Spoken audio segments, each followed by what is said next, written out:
16 ஜனவரி 2026 புதுக்கால முதல் வாரத்தின் வெள்ளி நற்செய்தி வாசகம். மார்க் எழுதிய தூய நற்செய்தியிலிருந்து வாசகம். அதிகாரம் 2, இறை வசனங்கள் 1-12 முடிய. இயேசு மீண்டும் கப்பர்நகூமுக்கு சென்றார். அவர் வீட்டில் இருக்க என்னும் செய்தி பரவிற்று. பலர் வந்து கூடவே வீட்டு வாயில் அருகிலும் இடமில்லாமல் போயிற்று.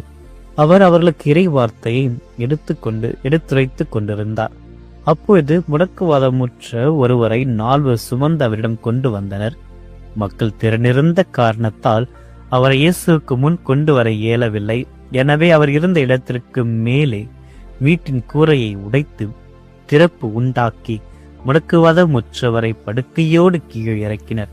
இயேசு அவர்களுடைய நம்பிக்கையை கண்டு முடக்குவாதமுற்றவரிடம், மகனே, உன் பாவங்கள் மன்னிக்கப்பட்டன என்றார். அங்கே அமர்ந்திருந்த மறைநூல் அறிஞர் சிலர், இவன் ஏன் இப்படி பேசுகிறான்? இவன் கடவுளை பழிக்கிறான். கடவுள் ஒருவரே அன்றி பாவங்களை மன்னிக்க யாரால் இயலும் என உள்ளத்தில் எண்ணிக்கொண்டிருந்தனர்.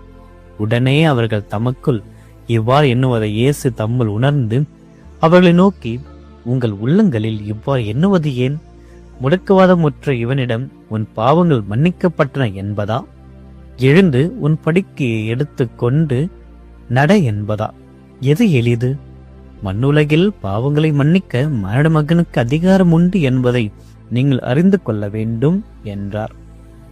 எனவே அவர் முடக்குவாதமுற்றவரை நோக்கி, நான் உனக்கு சொல்கிறேன், நீர் எழுந்து உன்னுடைய படுக்கையை எடுத்துக்கொண்டு உனது வீட்டுக்கு போ என்றார். அவரும் எழுந்து உடனே தம்முடைய படுக்கையை எடுத்துக்கொண்டு எல்லோரும் காண வெளியே சென்றார். இதனால் அனைவரும் மலைத்து போய், இதை போல நாம் ஒருபொழுதும் கண்டதே இல்லையே என்று கூறி கடவுளை போற்றி புகழ்ந்தனர். ஆண்டவரின் அருள்வாக்கு. கிறிஸ்துவே உமக்கு புகழ். இயேசுவில் பிரியமான அன்பு சகோதரமே, இன்றைய நாளில் இறைவன் உங்கள் ஒவ்வொருவரையும் ஆசீர்வதிப்பாராக. இன்றைய நாளில் நீங்கள் ஜெபிக்கப் போகின்ற அனைத்து கருத்துக்களுக்காகவும் திருப்பலியில் நான் மன்றாடி ஜெபிக்கின்றேன். இறைவன் உங்களுக்கு தேவையானதை தக்க நேரத்தில் அளிப்பார் என்ற நம்பிக்கையில் இந்த நாளை அவரிடத்தில் ஒப்புக் கொடுப்போம். பிரியமானவர்கள், இன்றைய நற்செய்தி வாசகத்தை பார்க்கின்ற பொழுது தடைகளை தாண்டும் நம்பிக்கையை மார்க் நற்செய்தியால் நமக்கு அளிக்கின்றார். முதலாவதாக இயேசு கப்பர்நகூமுக்கு இருக்கிறார். ஒரு வீட்டில் இருக்கின்ற